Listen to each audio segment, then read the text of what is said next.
What truly separates great leaders from the rest?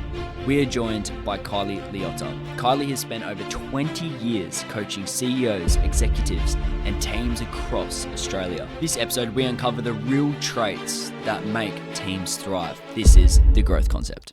Thank you so much, Keone. I'm so excited. I've been meticulously studying the questions that you sent through because you've just done such a great job of researching for this podcast. I'm super excited to be here.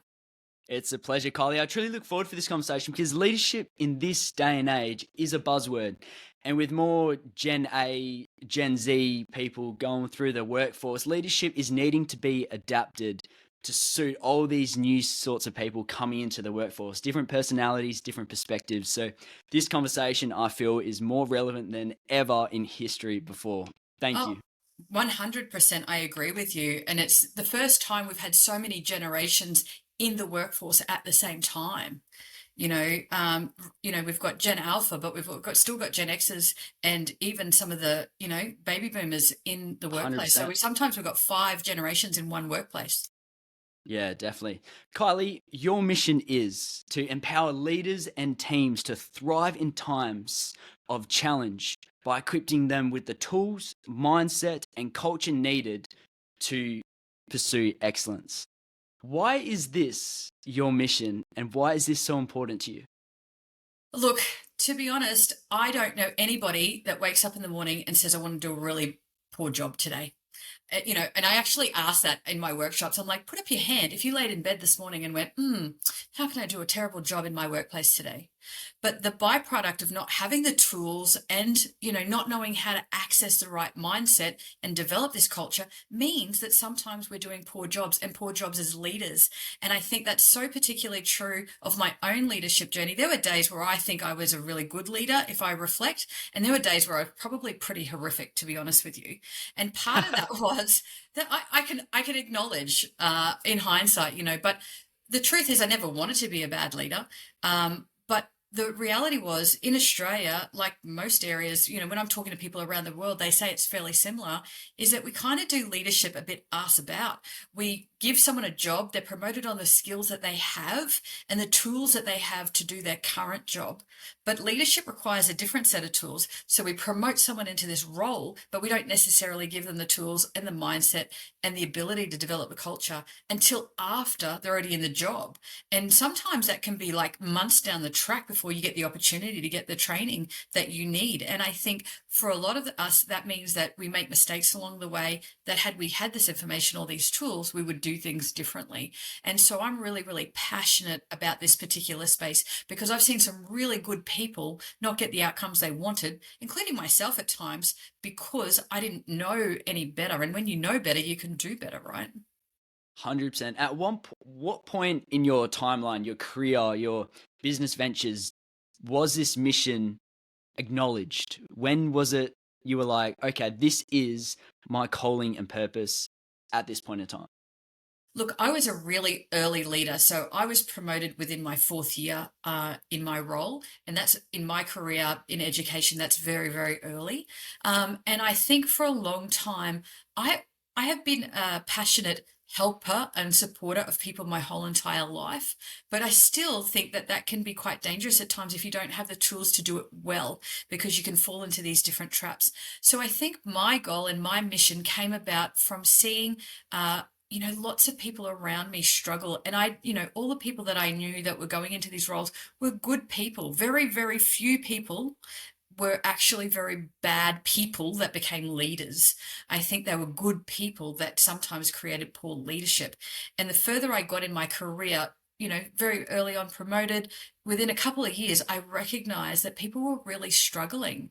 And I worked in organizations where we had some really good collegiality that allowed us to do some peer mentoring and to do some hierarchical mentoring and coaching, but other organizations that were horrific and didn't give that opportunity for growth for people and didn't care that the fact that, I was listening to a Brene Brown podcast this morning where she said, leadership is one of the only positions where we don't actually naturally assume people need a coach. If you're a sports person, you couldn't even think about a football team going on the field without a coach, right? So why do we give leaders all of this power without giving them the opportunity to be coached along the way? That's such a great point. Your business elements for success. Does this tie into your mission? Is your mission to fulfill that through your business elements for success? Yeah, for sure. So I had a really negative association with the word success for a really long time because I grew up with the American movies that success looked like the mansion and the Lamborghini and the millions of dollars. And it just felt so out of reach for me. I couldn't even conceptually get my head around that. So it's very easy. Like you're like, well, that's out of reach. No point in trying for that. So what's the point? I had this really negative association with it. And then I came across a quote by this, I call him the OG of professional development, and his name was Earl Nightingale. And he said that success is the progressive realization of a worthy goal or ideal. And all of a sudden, that was a game changer for me. Success is the progressive realization of a worthy goal or ideal. And I'm like, oh my gosh, that means that success is available for anyone, whether whether that be personally or professionally. And then the second layer of that was that what you need, Keone, to be successful in the life that you're trying to create, that progressive realization of your worthy goal or ideal, might be different to the elements that I need. And so for me, it was around putting those pieces of the puzzle together and recognizing that one of the things that I found most frustrating about programming that was available on the market was it was kind of a one size fits all model, and you had to kind of get on board with the program or you didn't fit. And so for me, it was recognizing that individualization in my strengths finder is one of my biggest strengths that I have, and recognizing that everyone needs different things.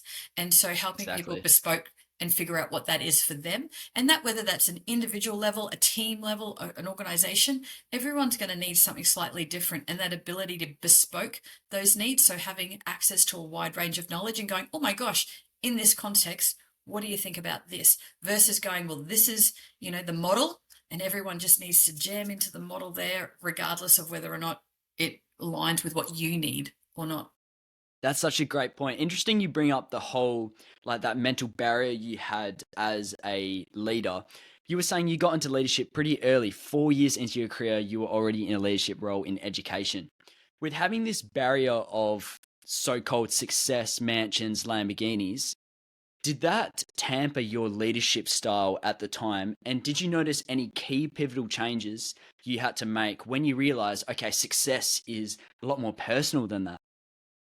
I think there's a couple of things for me. One is that it was so far out of reach, the idea of being successful for me, that I kind of took it off the table. And I think that created a bit of a negative association with me being a successful person, because I just didn't think it was in my scope of ability. So even though I was being a leader, and even though I was promoted, I didn't necessarily associate that with being successful. And I think so, it's my running joke that my brain is my biggest barrier in business, because whether you determine you can or determine you can't, you're usually right.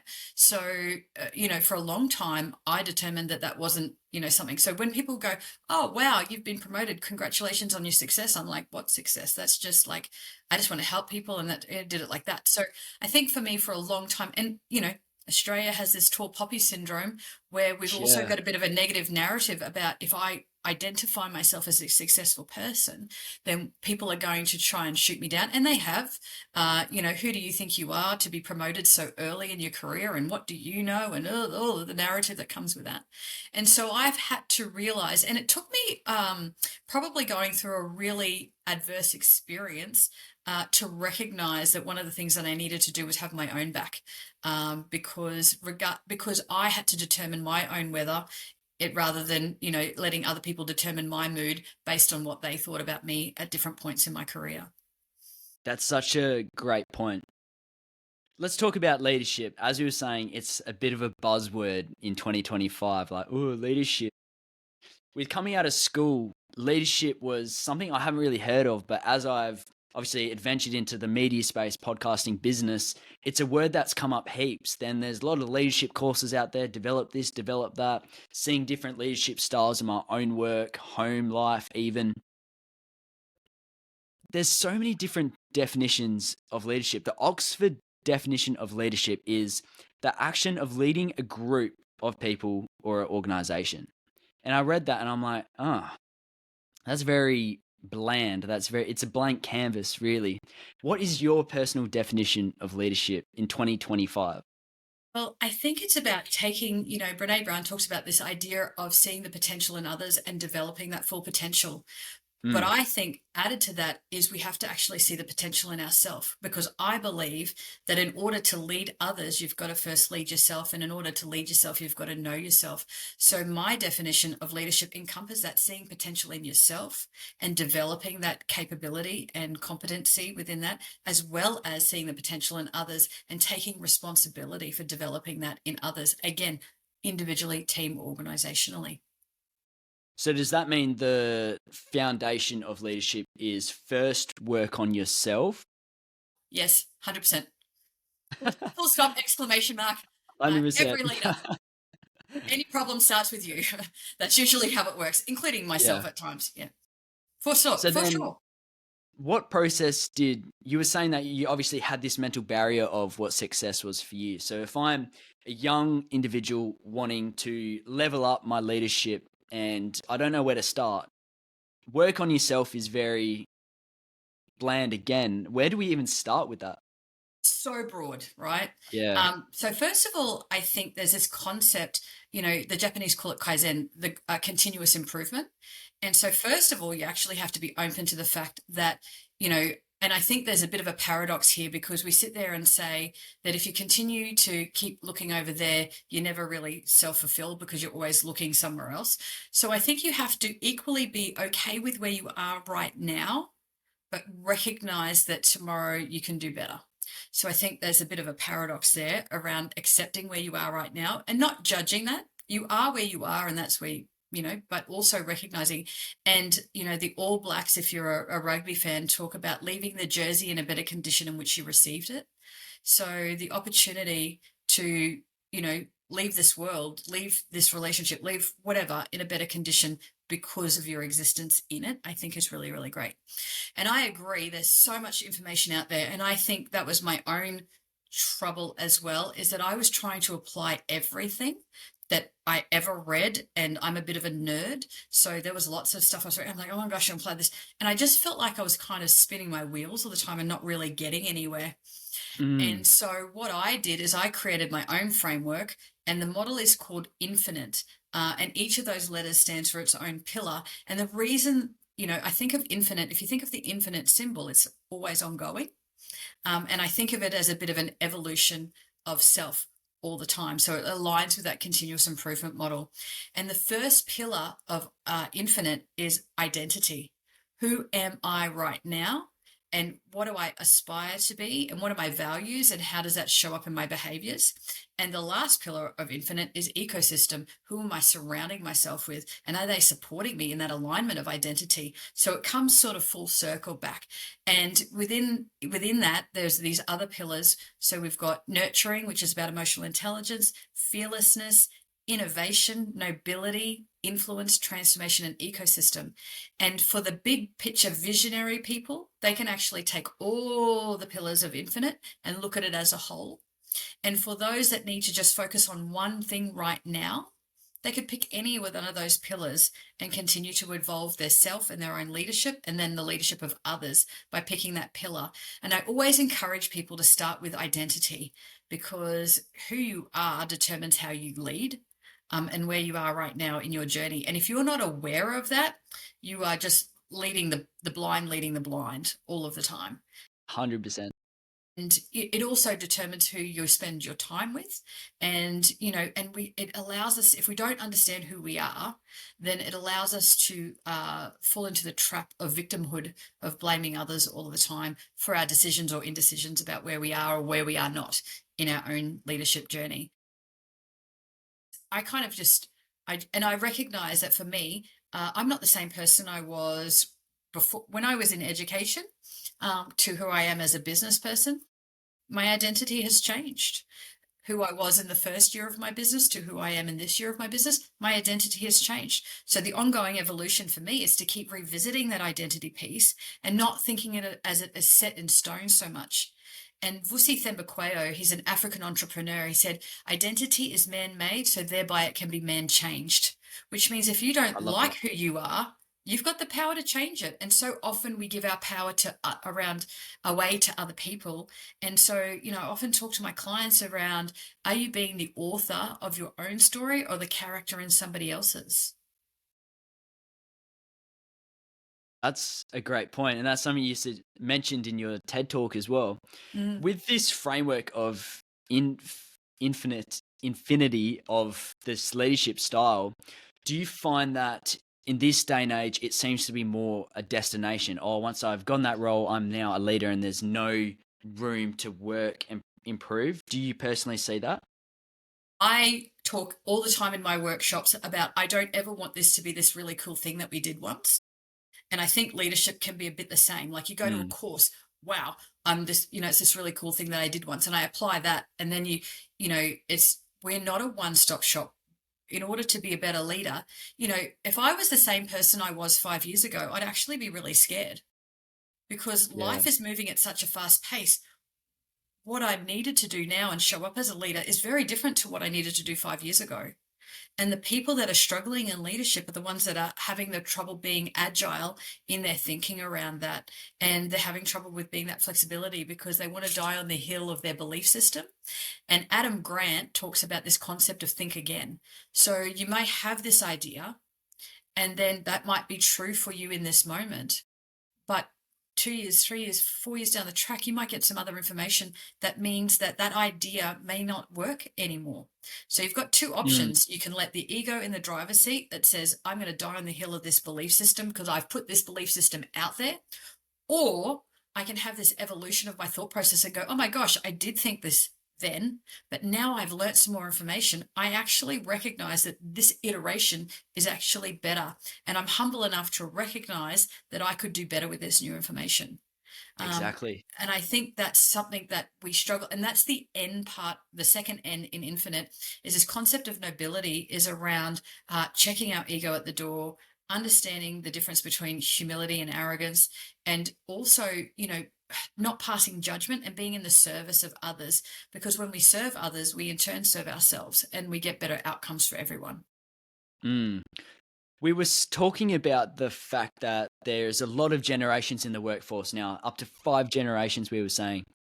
Does this leadership framework involve all of these generations? Is it the same for each generation's style? It's Well, not. so the overarching concept of infinite is true, right? But you have to understand your identity, whichever generation you're in, which underpins your needs in terms of communication preferences, in terms of conflict resolution style, in terms of moving the momentum forward in the organization. And then the power piece is in the influence part, which where we create psychological safety and communication strategies to navigate cross generationally to get everybody's needs met, because the goal is the win-win for everyone.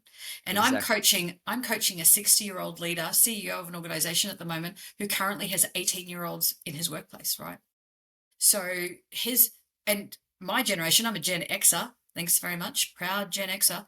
We grew up on fear-based parenting, fear-based leadership. I can remember, my upbringing, as most Gen Xers, is do this or else. And that was what we got in the workplace. It was what we got at home. And so that doesn't work for Gen Y. It doesn't work for Gen Zs, and it doesn't work for Gen Alpha. I have both of those in my children. It doesn't work as a strategy. And just for Yeah. the record, Gen X has raised Gen Zs and Gen Alphas, right? So we can't sit there and go, oh my gosh, this generation. Well, we created them, right? And we did that because we didn't like being raised on fear. We didn't like that top down hierarchical, do as I say, not as I do model of parenting or leadership. So we made a conscious decision to do it differently. And it's a lot more work to have conversations and explain the why and sit down and find that connection. But the outcomes are better. But you Mm. also just have to understand the different generations, and what one person might need is different to what another person might need. And I think that's part of the leadership evolution as well. Yeah, 100%. Especially with being exposed to all different sorts of leadership styles, personalities in the workforce, older, younger. It's really interesting seeing the leadership approach with different people, their perspective on things. Like some people, it's very blunt and harsh. and what they say in an email or text comes across completely wrong to if you're going to have that face-to-face interaction. Obviously, being a Gen Z myself, we're all on the media, we're all on the phones, and we're influenced a lot by that. What key mistakes do you see being made in modern leadership to the generations coming into the workforce, and what do you think businesses need to implement to be more adaptable or open-minded to different young people's perspectives? Yeah. So I think a couple of things. So one is there are still leaders that think it's a one size fits all model and that everyone Yeah, needs to fit into the puzzle versus understanding that everyone's a bit different. I think the secondary part of that is the fact that that we need to understand a key part is I don't think people understand themselves very well. On TikTok, I call it diagnosis by TikTok, where where people watch all this information and go, "Oh my God, that's me!" And this whole concept of I'm allowed to feel my feels, which is a very TikTok narrative around. Well, I'm understanding my emotions. Fantastic. It's still not okay for you to lose your shizzle at work, right? You're allowed to feel your feelings. So I'm not saying you can't, but you've still context is still important. The management of that emotion is still important. But I think there's a bit of a disconnect there of understanding what that actually means. I think, so first of all, we have to understand ourselves, and then we have to understand that other people are going to think like us. I don't necessarily have the same motivational drivers that you do. And that's great because the best teams, the most highly performing teams, and the most effective teams are the most diverse teams. Diverse in exactly. age, diverse in culture, diverse in thinking. The problem with that is that we don't create agreements around how to communicate those differences. So we tend to personalize. When someone says, "Oh, Keone, I don't think that's a great idea," sometimes Gen Zs and Gen Alphas are like, get very offended by that. But if we create a safe space, and this is where I believe foundationally, we have to create safe spaces for brave and courageous conversations, which is an underpinning of psychological safety. And I think if we get that right, you would know, Keone, if I say to you, "Hey, Keone, I don't think that's the best idea," that you know that I'm coming from a place of love and care as opposed Yeah, to punitive, "I don't care about you and I don't care what you think," right? So if we've got that underpinning, that foundation right, you're going to receive that with the intention it was given, as opposed to creating a different assumption about what my intention was in that situation. And that's sorry, yeah, go. such an important point for obviously older leaders adapting younger crew onto their team organization. But as a young individual being entered into the workforce and these more experienced leaders and developed people, it's in my view, it's my way or the highway. There's not enough room for adaptability for, oh, this new person seems to be X. Let's have a chat with them and just see where it goes. What should we know now to fit in to the modern leadership style that people may not want to adapt to the younger generations coming through? So there's a really great quote by a guy called Alvin Toffler, and he said, "The illiterate of the 21st century will not be those that cannot read and write. It will be those that cannot learn, unlearn, and relearn." And what he means by that is exactly what you're talking about, those leaders that can't understand that there might be a different way of working. And I think the other part for young Gen Zs and Gen Alphas, if you can find it in your heart to have a little bit of grace to understand that if you've been doing something for 50 years, it's a little bit harder for you to unlearn that behavior than it is if you've been doing it for 18 years, right? 100%. So it's not to say that people don't want to do things differently. It's that maybe they don't have a support network. And this is why I fundamentally believe one of the problems in leadership is that we are not supported as leaders to unpack our thoughts and our feelings in a safe space. So we have verbal diarrhea on the people around us. And Mm. and that came from my own experience as a leader. I didn't want my leaders to know that I was struggling, and I did not want my team to know that I was struggling. So where did I go to process that information? And if I didn't have anywhere to go, it just built up and built up and built until it spewed on somebody else. And I have seen some really great leaders lose it in very unfortunate circumstances and break trust, break respect, and it is much harder to get it back once you've smashed that marble jar of trust than it is to actually have a safe space to go, well, I'm really frustrated by this. Cool. Now what do we do? So acknowledge and validate. Yep, that's really frustrating when people don't think the same way. Now what? What are we going to do about that? Now, everyone needs a safe space to unpack that, 100%. as opposed to on your team.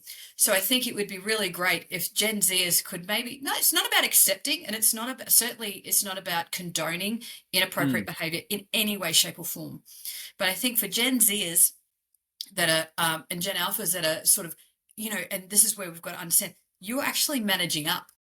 We think of leadership as a top-down kind of concept, but leading is also bottom-up. So you are a leader no matter where you are in the organization. So how you show up, how you model, and how you handle, inappropriate behavior. So if you can stay grounded in those circumstances versus you having a same amount of emotional dysregulation as the person who's supposed to be your leader, if you can stay grounded in that, then you're going to get much further. And this is about being really clear. And, some things I've done in my leadership is where I've felt really, really stuck with my leader top down doing things that I don't think are okay, is actually going, well, can you help me understand what you would like the priority to be? Because I might view that differently to you, and I want to make sure that we're in alignment. Right? Because if I would sit there, I'm a people-focused person, so I'll always put people over the policy. And if you've got a policy leader that likes processes and systems, they often put the system over the people, right? So I have had misalignment with leaders over the years because we just have different priorities. And that has gotten me in trouble on more than one occasion. So one of the things that I learned was actually going, well, instead of going what I think is right, I would actually check in and say, hey, you're solution focused. So you're going and going, hey, look, these are the 3 tasks that you've given me. The way that I would prioritize them would be A, B, and C because of whatever reasons. I just want to check in that's in alignment with your perspective on your prioritization. Now, you've just led that conversation, even though you're not the leader, right? Yeah, that's such a good way of bringing open-mindedness to the table for different perspectives. As a young individual and venturing into business, building a team for myself, and dealing with a lot more older people that have run their corporations and businesses for a while and that have their leadership style. As a young person adventuring into these fields, what should I know about leadership that will help me get more clients or get more business or build a more of a unshakable team in my organization? Yeah, so I think the very first thing that I would say to you is get clear what done looks like. And so I'm a bit of a Brene Brown fan. So if you're Yeah, I listening back love to this that. podcast, you'll hear a lot of those things. One of the things that I think underpins the organization's success or failure is everybody has to be on the same page about what you're working towards. So, Exactly. and I think sometimes the youth can assume that as the adults or the older people who have more experience, that we actually know all of the things and assume that we will have all this stuff in place. But I think as a young person, but also, you know, you think one way, I might think a different way. It doesn't mean that they're bad. It just means that we think differently. So the only way to know that is to get on the same page about what we're working towards, right? Mm. So, there's a saying that says begin with the end in mind. So what are we working towards? What's the outcome we're hoping to achieve? So do we all have clarity on what that vision is, right? I'm wanting to build a $10 million business with one-to-one coaching or whatever that is for you. Is everybody in your team on the same page about what we're working on here, right? So let's get that. Then do we have the systems in place to manage it? And whilst I'm not a systems person, I understand the needs for systems because we rise or fall to the level of our systems. And if something is falling down and something is not working, you can usually backtrack it to somewhere over here. There's a system and there's not been a clear line of communication somewhere along the line. The second part is surround yourself with people. So create a psychologically safe environment where you encourage people to challenge you for the betterment of the outcome, right? So if you've got people that are yes people that are only just going to go, oh, yes, Kearney, oh, that's a great idea. Yes, Kearney, that's a no. You're going to end up spinning your tail and you're not going to spend lots of money on things that don't work because some of your Yeah. ideas are actually going to be crap. I Yeah. hate to tell you, not everything is gold, right? And I've had to learn that myself when, I get really excited about an idea And I've had to employ people that are like, so Kylie, I just need you to work that back with me. And then I'm like, So I think you need to surround yourself with people that I like to call the loving critics. So Tasha Eurich has this concept that talks about there's three types of people that can give you feedback. One is the unloving critic. They are the people that are going to find fault in everything that you do. And some of those older leaders who think that rewarding or giving someone compliments about their work will make them lazy or, all that kind of stuff, they sometimes fall into that category. Sometimes it can be a family member. Sometimes it can be our friend. There's always those people that are going to be the unloving critics. The second person is the uncritical lover, the person that thinks that your shit doesn't stink, and they're going to think that everything that you do is gold. And Kearney's like, oh yeah, I'm going to go take that guy out. And they're like, yeah, they must deserve it. They're not helpful either. Right? So the loving critic are the people that are going to be your champions. They are absolutely 100% going to believe in you, but they're also going to challenge your thought process because of that, because they want you to be the best version of yourself. And if they're not sure that this decision or where you're going is going to be allow you to be the best version of yourself, they're going to check on you and ask you. They're also going to be your biggest fans and supporters. They're going to cheer you along the way, but they're equally going to check you at the door if they think there's something not in alignment with who you are and where you want to go. Selling the dream. How important is this when developing a team? I've heard Ed Milet talks about it a fair bit. Do you know Ed Milet? Yeah, I love Ed Milet. One of my favorite people. Yeah. He talks a lot about selling the dream of your business, organization, non-for-profit, whatever you're doing. Sell them the mission, the dream. Have that as the foundation. What are your thoughts on that? Do you agree, or would you twist it up a bit? No, so I agree. I think particularly for Gen Z and Gen Alpha, purpose and why is absolutely the way to get buy-in. Just do this thing here is not going to get buy-in from those team members. Back in our generation, you did as you're told and you didn't question it because it was seen as disrespectful. So therefore, we were more likely to go along with stuff unless it was horrific. We were less likely to challenge things. So for Gen Z and Gen Alpha in particular, they want to know why that's so important to the organization. And Simon Sinek has Know Your Why. And I think, when you can connect to purpose, you get this feeling that you're part of something bigger than yourself, and that inspires Gen Z and Gen Alpha in particular, and even millennial, as a generation, which I think are kind of a bit of a forgotten generation. We've kind of gone to Gen X to Gen Y, but and Gen Z, we've kind of skipped over this millennial idea. They've kind of just disappeared into the ether, but they're a big part of our organizations as well, right? So we've actually got to understand that that's really important to people. And I think, I sat down yesterday, I did a planning day on Friday where I was connecting for my next quarter goals. And I think one of the things that I have been struggling with is I have been so busy that I lost a little bit of clarity. So on Friday, sat down and allocated my time, put it in your calendar because it won't happen otherwise. Exactly. Secondly, I then marinated on it over the weekend, just mulled around. I was doing different things and it was kind of in the back of my head. And last night, I was able to sit down and come up with my focus goal with 10 goals that I wanted to achieve between now and the 23rd of December, which is 79 days away. I was able to give that to my team. And so they had a really strong sense of purpose and direction, which then makes them more efficient because now they're not waiting for me to guide them each step of the way. They know what the bigger vision is. And also they will have more input. I will have one idea on that we're going to achieve that goal, but they will also have their own inputs and value to add to the thing. And between all of us, we'll come up with a plan that's going to move us forward. And even if we don't get to my BHAG, my big, hairy, audacious goal that I've set for myself between now and the end of the quarter, I'm going to get far further than I have than sitting there going, oh, what am I going to focus on this week? What am I going to focus on today? Oh my gosh, what do I need to do, right? So we need to have a plan. And I think the other part of it too is having clarity in a plan that we're working towards actually gives us flexibility in our thinking.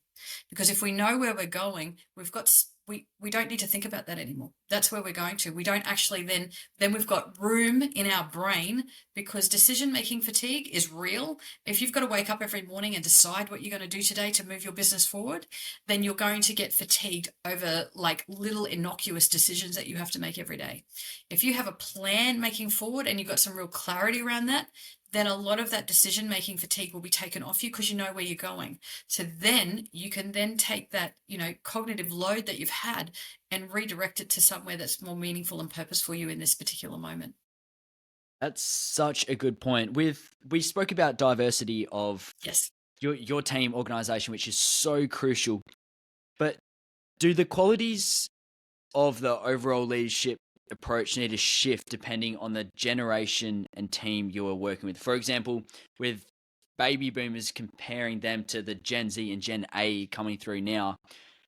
Because, yeah, selling the dream may work for one generation, but obviously when you have the younger generation be like, why am I doing this? What's the point? Like, for example, I heard on Channel 9 News the other day, it was like telling a Gen Z or Gen A to go get a job is classed as an insult. Like, now we're dealing with a whole perspective of, uh, I've been called like a different breed of humans, different Yeah. breed of opportunity. How does an organization or an organization in the Gen Z adapt to these different qualities in leadership? What qualities should Yeah. we be seeking out for? Well, I think the truth is, I don't know anybody that doesn't want to be seen, heard, valued, and accepted, right? I think all of us do, and we all want to belong somewhere. We want to feel like we belong in this particular space. I think where it goes, so I think that's universal. I don't think that's a generational thing. I think that's Yeah, I all of agree. us. Yeah, I think the variance is what it looks like for us to feel seen and heard and valued and accepted looks and sounds and feels different. So the person that's told that getting a job is an insult is around what is it that you want to do in your life and how can we help you achieve it? As opposed to the more direct version that sometimes Gen X and baby boomers actually appreciate is, hey, this is our mission focus. Look, we've just got to get on with it. Do you need anything? Let me know. Right. So, and that comes with, I'm going to get on my little soapbox for a little minute, if that's okay. But 100%. this concept of micromanagement, right? So, absolutely, we know that research tells us that micromanagement is a bad thing to do. What I would argue is that what micromanagement looks like for one person looks different for another person. Sorry to butt in, but micromanagement, is that adjusting small, minute things of an approach? Yeah, so micromanagement can be seen as needing to be a decision maker at every single step. It can be seen Oh, as okay. checking in on what you need to do. It can be seen as nothing gets, unless it's approved by you, nothing gets through kind of concept, right? But if you've got a high desire for autonomy, which means to be left alone to do your task and to be trusted that you're going to do it well, me coming in and saying, Keone, how's your day going? What have you got on today? Which I might think might be connection seeking, uh, might be seen as micromanagement. Whereas Gen Z and Gen Alpha, like, oh my gosh, they cared about what I was doing today. That's really nice. Yeah. Right. So I think we have to be really mindful when we get these broad sweeping terms about micromanagers is bad, because the default of that is that some people can feel left to their own devices without any guidance and they can feel really unsupported. So, but you might be somebody who needs somebody to check in on you, for you to feel loved, valued, seen, heard, and accepted. You also, there might be the person next to you that if someone says to you, hey, at the beginning of the week on Monday, hey, Keone, what have you got on your agenda for this week? And then you do this broad overview and now you just go, leave me alone to do it. That actually might be that way that person might feel seen and heard because they feel trusted that they can do that without that check-in. But we've just got this concept that it's a bad thing to do. And I think that's one of the things, the narrative that's going to change in the next few years is because the older generations have really laser focus on micromanagement as bad. I think Gen Z and Gen Alpha feel unseen if people aren't checking on them to see how they are and how they're doing. Mm. And I think there's going to be a bit of a paradox there, because people will think they're trying not to micromanage when Gen Z and Gen Alpha will see it as unsupported. And I think we have to be really mindful about what does that conversation, and I think the conversation is, hey, I want you to feel seen, valued, and accepted and belong in our organization. What does that look like for you? Love that.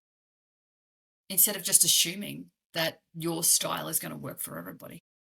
I think the big challenge I'm seeing in society for us at the moment is there are so many generations in this workforce, and there's so many different styles, and leadership, as we were talking about, is this big umbrella that, oh, you got to fit into it. But it's actually sitting down, what are your goals? What are your outcomes that we can help fulfill, I think. But obviously that then you got to tailor that to people that need that. Here's what you got to get done, do it. But Yeah, yeah. it's making this a judgment quickly, which comes with diversity.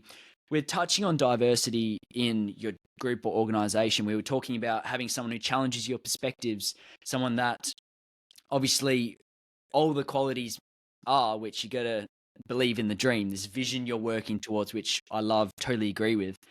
But when I'm choosing my team in my small business, what key things do I need to consider in this diversity progress? Yes, challenge someone with a different opinion, belief than me is great.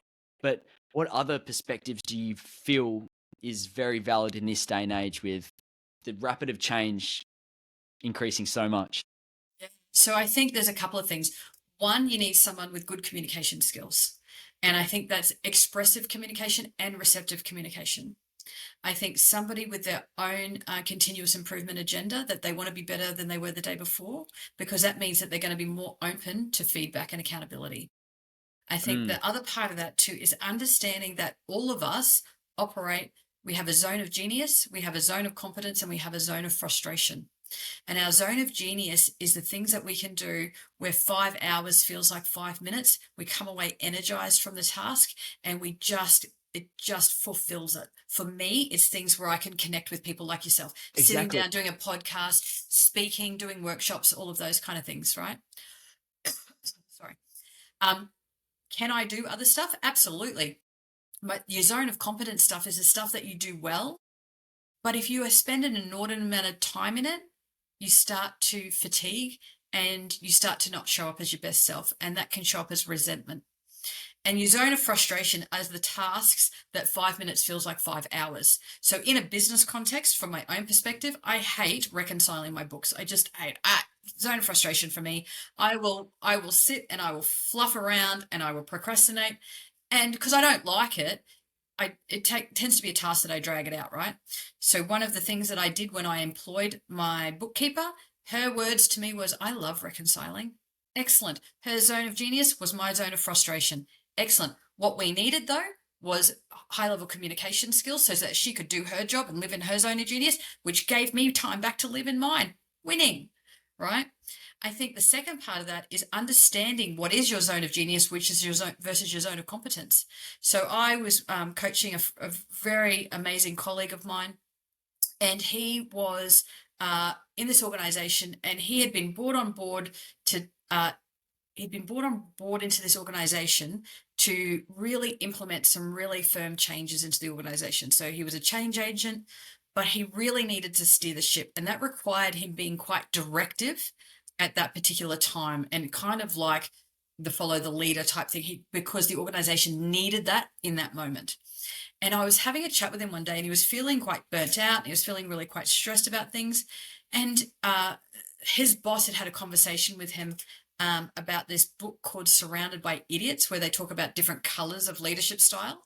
So she talked to him about the fact that, maybe even though he was a red leader, that maybe that wasn't working now, da, da, da, da, da. And I remember pausing, and I remember sitting there, and in my head, I'm like, oh my God, I need to quit my job. And I'm like, because I don't see him as a red leader at all. And I'm like, oh my God, maybe I'm terrible at this coaching gig. Like, oh, maybe I need to question myself. Anyway, went away. I knew the concept of the book because it's very similar to the concept of DISC. If people aren't familiar with those different personality styles, they're often quite similar. Anyway, I went away, bought the book, read it, and I'm like, still don't experience you like this. So I went back to him and I said to him, do you think maybe the challenge is that when they brought you on board, they needed you to be a red and that zone of competence for you?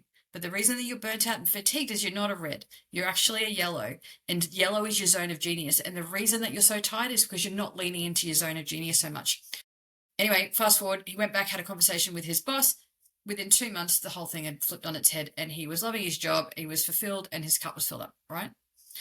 And it was really about the fact that he had been, and it's very easy to get caught up in your zone of competence because you can do it well.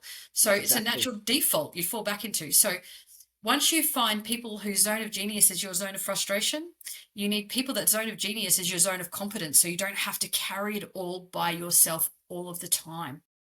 Because the goal is that I would love to think that 80% of my day, of my month, is in the zone of genius. 10% is zone of competence and 10% is zone of frustration, right? Now, I think most of us, if anyone did an audit of what they were doing, particularly if you're just starting a business, I would say that probably 80% of what you're doing is in your zone of competence, or maybe even 60% zone of competence, 30% zone of frustration, and 10% in your zone of genius. And that's why you're so exhausted. So we really need to flip the script. First of all, figure it out what it is, figure out what you need to do, what systems you need in place to get there, and then 3, onboard people that their zone of genius fulfills those other areas for you. And then the last piece of that, to wrap it in a nice little bow, is have really great communication skills so that the person whose zone of genius, if you're playing in your zone of frustration, they can turn around and say to you, hey, I love you, but get out of my lane. This is my zone of genius, right? Go back to your zone of genius. Because if you keep defaulting down to your zone of competence and zone of frustration, as a leader, that is often because you feel uncertain about what's going on there, that it's not done right. And I think that's a bit of a dangerous place to be. So we want to be able to flip that script so we're in our zone of genius. And I think we need to audit it regularly. What am I doing well? How can I do more? What's not working well? What do I need to change, reduce, or eliminate? Without judgment. Yeah, it goes back to that identity stage on discovering your leadership style. I truly am fascinated by visually seeing these zones. It's something I've never heard of this concept before, but oh wow, yeah, it's amazing, and I look forward to applying this. So obviously, each person, as you know yourself, whether you're a startup in your career, everyone's going to have their 3 stages. Zone of genius, where 5 hours feels like 5 minutes. Pursue that. That's your thing. But there's also going to be zone of frustration. And this is where you'd be like, okay, I need that diversity and find someone who can fill this zone of frustration within this organization or this end goal. But then the competence is, I can do it, but it's not too bad. But do you outsource that? Find someone who your zone of competence can kind of be there. I think the key to that is the fact that, zone of competence is stuff that you can do really, really well. But if you spend too long in it, it fatigues you and you become resentful. So think about those tasks that you do, that you can do them. Like, it's very easy for you to just pick them up and just run them with them. But if you spend too long in them, like if I spend 6 months doing only this particular type of work, I become pretty cranky and pretty irritable because I'm not getting any time in my zone of genius, right? So you do want to bring people on board that can step up, and that's their zone of genius, so that you can support if you need to, or if they're away, you can step into stuff. But and it's their zone of genius, and this is where you've got the complementary strengths, right? So I love my previous admin, who's just moved on to a different role, and I've got a new admin. She loves, her zone of genius is behind the scenes. She does not want to speak on a phone. She does not want to, but she will love and spend all of her time in Canva. That's great for her. I hate Canva. Hate it. I get it. I get that I need it. It's important. I have it. But if I have to go edit a Canva document, there are words coming out that you don't want to, like, you're not going to play on this podcast, right? Yeah. I can do it. It's zone of competence down to zone of frustration stuff, right? But she was great because she loved it. It was absolutely her jam, right? But when I was onboarding new people, I needed some different things. I needed people that were willing to get on the phone, because that was the part, again, zone of competence for me, but also fatiguing, because I want to be delivering the workshop. I want to be writing the book. I want to be speaking on the stage. I don't want to be doing all of this back end part when I can employ people that can do that for me, that allow me to spend all my time over here. Because if I've got to do 15 hours a day, 14 of them, I want to be doing Zone of Genius stuff, right? Because 100%. 15 hours a day, if I can spend 14 in my Zone of Genius, do you know what happens after that? I'm not tired. If I'm spending 15 hours a day in my zone of frustration, I am going to want to poke my eyeball out with a fork. And as you're building in business, you're going to be doing all of the things. So if you're a young entrepreneur or a young business owner, you are going to be doing all of them. But you need to work out zone of genius, zone of competence, zone of frustration. And because the minute you can outsource something, you're in a facility to do that, start those zone of frustration tasks. They're the first things that you delegate. Get them off. I love So that. that you can spend more time up here. So now you're in your zone of competence and your zone of genius. Then the next thing you're delegating is the things that frustrate you after if you spend too much time in it. So now you've got more time in your zone of genius. And if something's not working within your team, if you're having to step down in zone of competence and zone of frustration, that's a really key indicator that something's not working over here. And you need to go back and look at your system. And do you have the right people in the right positions in the right team helping you grow your business where you need to go? And that's where that visionary piece all comes back into play. And this comes with that diversity of your team.